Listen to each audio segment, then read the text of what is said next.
How did the world's strongest climbers train 30 years ago? And how do they compare to some of the best climbers today? In the heart of Sheffield, there is a training wall called the Schoolroom. Built in the 1990s, it was the first of its kind and used by Ben Moon, the first person to climb 9A, and Jerry Moffat, both the best climbers in the world at that time.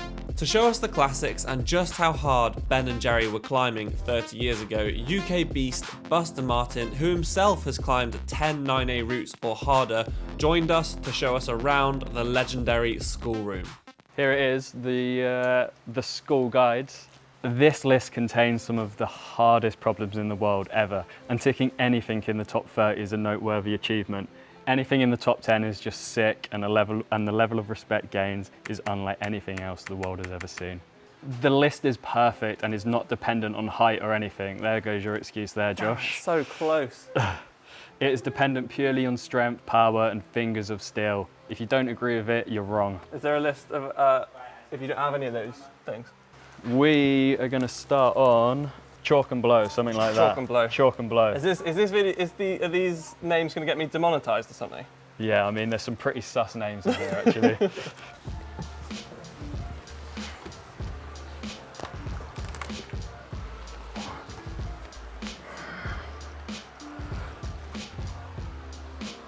Wow.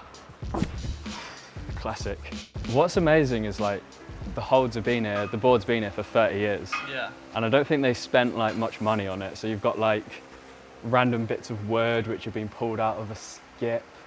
Probably the cheapest, like Plywood. Plywood, yeah. But it's still going. Up to that, 32. Foot up. Where now?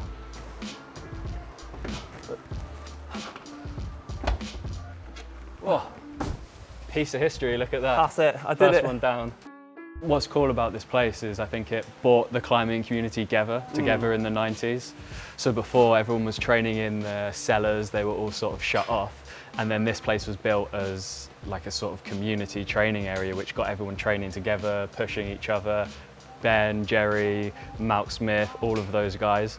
And what's special about it is like, we can relive that, like come down here and try the same problems as them, which is pretty cool. Yeah. See how strong they were 30 years ago. In this video, we are giving away this amazing Sportiva bag and from Sportiva, and Sportiva have filled it with a bunch of things. So it's not just a bag you're going to be winning in this video. We've got chalk bags, we've got t-shirts, we've got another chalk bag, we've got a water bottle, we've got stickers, we've got a bandana in case you want to rob somewhere.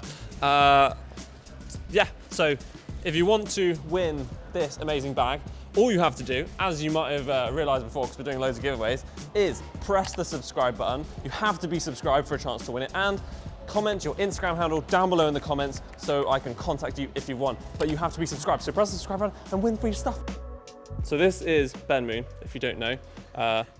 Do I say first person to climb 9A? Is that? Yeah, I think Yeah, so. first person. A legend of climbing, and the creator of Moon Climbing, this entire schoolroom here. So how did the schoolroom come to be?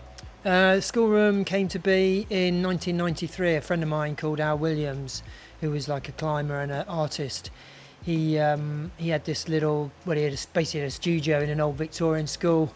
And I went to visit him one day and I just saw his room and I was just like, oh my God, this would be amazing as like a sort of training place. Yeah. Because up until then, all we would, we just had home boards, in cellars and stuff like that. So I contacted the council and we rented this room and built the schoolroom.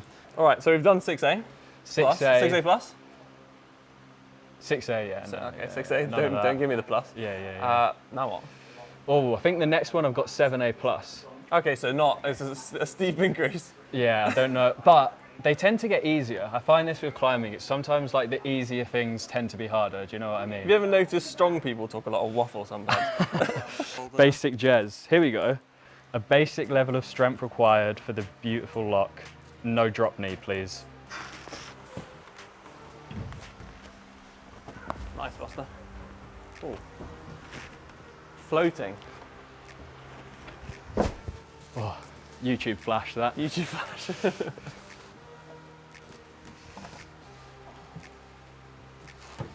I've already forgotten. Yeah. Go on, mate. Oh my days, that's such a high foot. Lock it down, come on. Hell. Nice. The no edge is actually pretty nice for like a hold like that. Do you know what I mean? Yeah, like something soft, you can like curl it behind there and pull in on your feet. I'll show you. So Buster and I are wearing Sportiva's new no edge line. If you don't know what a no edge shoe is basically the rubber rand wraps around the front of the shoe rather than an edge like this where the rubber stops here and then there's another piece of rubber underneath.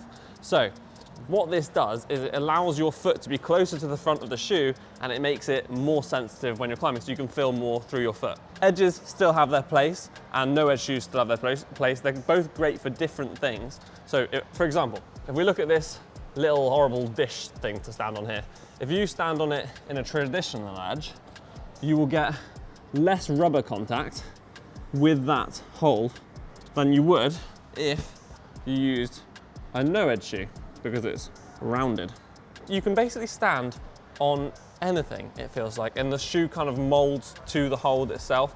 So they are great for slopers, they're great for slippery footholds, rounded footholds. Edges still have their place when it comes to standing on really tiny little edges or pulling in on steep ground, but no edge shoes are one of those shoes that I think every climber should have in their quiver because it does make a big difference. And they're really fun to climb with. They feel very intuitive because your foot is so much closer to the wall. I've been climbing them now for maybe a couple of months and I've been really enjoying them. So if you want to check out the new no edge line from Sportiva, do that. And yeah, all right, back to me burning off Buster. I feel like with the foot that high feels... Yeah, for someone like your height, it's like... Oh yeah, let's do the height thing. I like that. I'm getting your excuses in for you, mate. I appreciate that. Oh. Nice. I was closer. Yeah, yeah. Should we just cut the camera down? Well, green screen me doing that. YouTube flash. Sadly, whilst filming this video, I had a really bad finger injury, which meant that I couldn't really try that hard or try the classic boulders that I wanted to try. But Buster was trying them and he shows us all these amazing classics. I just want to explain kind of why I wasn't climbing that much and why I couldn't really try very hard. Because I imagine it looked like I wasn't trying that hard, but it's just simply because I was in quite a lot of pain, but trying to push through it, which is probably silly. With board climbing, it is skill learning as well. So I think this should be part of it. You know, like not to treat it as like system boarding, but you're trying problems or experimenting with different beta. You and your mates can like exchange the beta and work out what works. I think it's like a good way to learn how to climb. Rather than just seeing it as like a way to get strong, you can learn movement as well. Yeah, that's true. And having board sessions with friends as well, where you try and one-up each other, I feel like is a good way to get strong too. Burn like each other off. Yeah, luckily I'm with someone we're basically exactly the same. Buster wasn't happy about that. All right. Whoa. Like I was saying, it's always good to practice your technique on the board. Whoa, yes, mate. 52. Whoa. I missed the whole Oh, dodgy. Okay. But I did the move, that was better. Dodgy. That was a French finish, that. Who was the most impressive climber that you've ever seen on this board? Other than me today, obviously. Oh, that's a good question. Flipping out. Well, probably Alex Magos. I mean, Adam Ondra was really impressive as well, to be honest. Because, I mean, it was the first time I met Adam. And we took him here and, well, yeah, he was here with Magnus. And, yeah, I've never met him. I didn't realise how big he is, you know. He's he's like quite tall, isn't he? 6 foot. I think he's maybe 6'2" or something. And he's not like a skinny kid either. He's really actually pretty big guy. And his fingers are pretty big. He's not your sort of typical sort of climber build. But he was flipping strong. I am going to do basic Ben. I'm assuming it's a Ben Moon problem. Maybe we could set a basic Josh earlier in reference to your footwork. What's wrong with my footwork? I'm meant to be selling the shoes.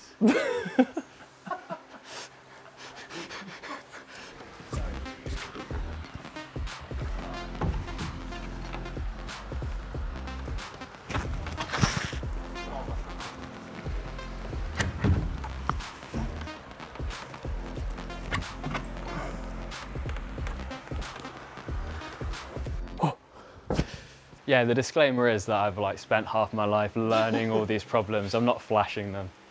Well, we'll say you're Yeah, flashing. yeah, sorry, no, actually. you are flashing them. Cut that out. Cut, yeah.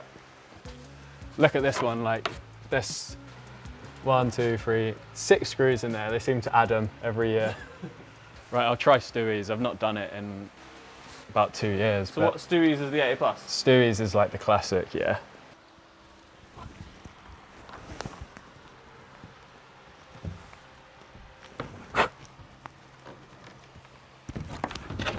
Oh, fucking hell. That's a crazy move coming into that. Nice. Come on. Should I go home? Do you want to take over the channel? Yeah, back to Bristol. Yeah, I'll go home. We'll call this channel's. I need to do it Buster first. Martin. I've not done it yet. Okay. Should we make a bet? If you do it, then you can just have the channel, Yeah, keen. and I'll coach your clients. Nice, nice. Do you reckon they'd be all right with that? Yeah, yeah. Okay. Judging by your footwork today, you could teach Hey, my him, footwork has been exceptional today, Buster. I don't know what you're talking about. I haven't seen you use your feet once. Yeah, that's true. You've That's a just good been point. campusing, yeah. I've been banging on about technique and learning movement on the boards, but... So you'll be here and here.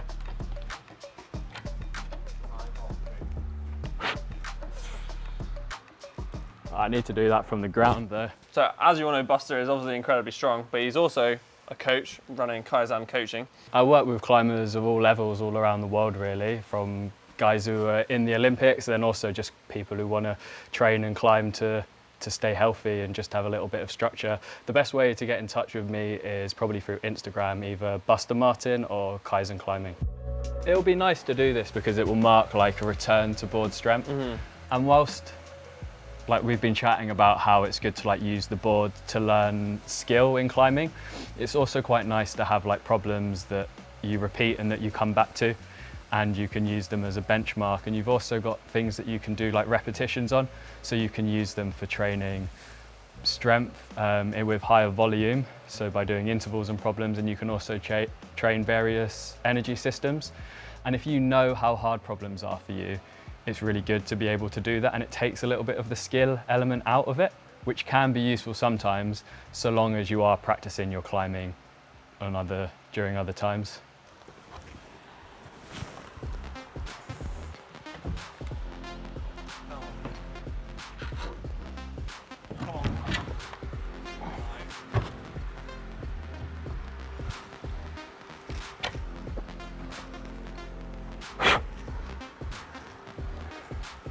Whoa, I've not done that in a couple of years. That's awesome. That was wicked. Nice.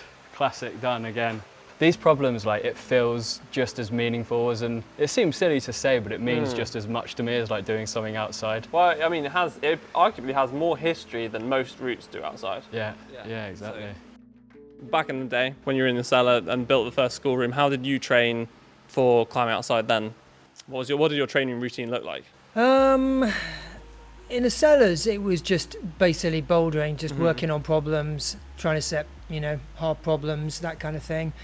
Sort of a little bit later on, I started doing some sort of basic interval training, where I do repetitions of stuff, particularly sort of longer circuits. But I think I was doing, I was doing too long circuits really, and it wasn't as productive as could have been. Yeah. But yeah, we were kind of learning, and I did do quite a lot of campusing, and a bit of weight training. You were that sort of first generation to start properly training, weren't you? Yeah, one of the sort of first, Yeah. I would have thought so. Yeah, Yeah. along with people like Wolfgang Gulick and John Backer and stuff. John Backer, I think, had a lot of influence, certainly on Jerry. He was a really sort of legendary American climber, and he read a lot of stuff about training. So, yeah, Jerry picked up quite a lot from him, and then brought it back to the UK, and you'll just like learn off each other. yeah, learn off each other. That's cool. Cool. I mean, there's so much information these days, isn't there? It's like almost too much. You don't know where to start. Yeah, it feels like a lot of the training nowadays is almost overcomplicated. It's like when it can be more simple. I would agree with you there. I mean, if you look at all the different types of exercises that you can do for climbing now, I mean, they're just, I mean, you wouldn't have enough time. Even if you were a full-time climber, you probably wouldn't have enough time to do them all. So you have to pick the ones that are going to have the most bang for the buck, aren't they? And I do think bouldering, because it is climbing, is probably really the best thing. So I think with limited sort of time, I would always choose bouldering. So the most famous boulder, I think this is the most famous boulder, that's mainly because I've just heard of it the most, is Pinky Perky, which is 8B. Perky Pinky? Pinky Perky? Pinky Perky? Who knows? You got these two, and this one has got considerably worse. Like, it used to be in cart, and now it's just like the hold's wrecked. It's the most basic thing ever. It's like left, right, but because it's so basic and so powerful, you almost have to like get more in tune with the movement and like the subtleties of it.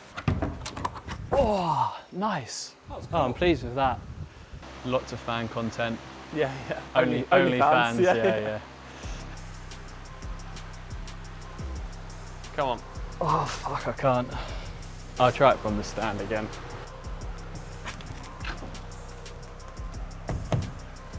Come on. Oh, shit. If you're someone looking to get into training, what would your tips be for training to improve as a climber? I think because basically climbing's a very technical sport. Technique's really important. Obviously strength's good, but technique is more important. And so I would focus on trying to just do as many different types of moves as you can in your sessions. Lots of variety. So yeah, I mean, I'd go propose going bouldering basically. But just try and do lots of volume really. I think if you're just getting into sort of training for the first time, instead of working on one problem or two problems, banging your head against it for sort of 10, 20 goes in a session or something, have 3 or 4 goes at a problem, then move on. I think also just doing like a high volume session where you're just basically flashing problems, and you do like 10, 15, 20 problems in a session. I think that's really good because you're getting a lot of moves. And it's sort of good conditioning, and so yeah. Have you done the majority of the boulders on this board then? I think I've done like nearly all of the hard classics, and then like because I've not been here in a couple of years, Aidan and Bosie have added stuff, and I've not really done any of those. Got literally two of the best boulders in the world then. It's pretty cool that they're, this board, they're down here like setting things, yeah.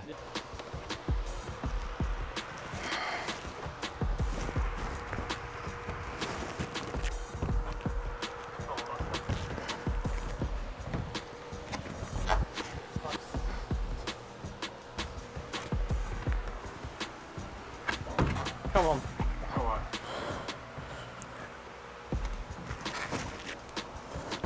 Come on.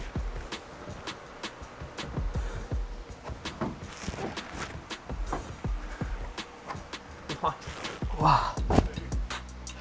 Nice. Bigger holds on that one. What do you reckon most people struggle with when they're training? What's the biggest mistakes you often see? I think overcomplicating things and doing too much. Right. Especially with board training, I think it's really important to arrive to your session like very fresh, maybe after a rest day, warm up and then get on the board, rather than doing like loads of other stuff, because you need to be like, your movement needs to be tuned in, and you need to have like max strength and power. Because if you're not feeling strong, if you're tired, then you can't use your max strength and power and you can't train it. Yeah. So being fresh and then keeping things like quite short and sweet, having lots of rest between goes on the problems, and you can use that time to like analyze what you're doing. You can watch videos, brush the holds, consider the movement. So take lots of rest, good quality burns on the board, and also finish strong. Yeah. Like finish before you want to. Yeah. It's better to like do a 2-hour session and be able to come back and do another 2-hour session the next day, rather than do a 3-hour session and wreck yourself.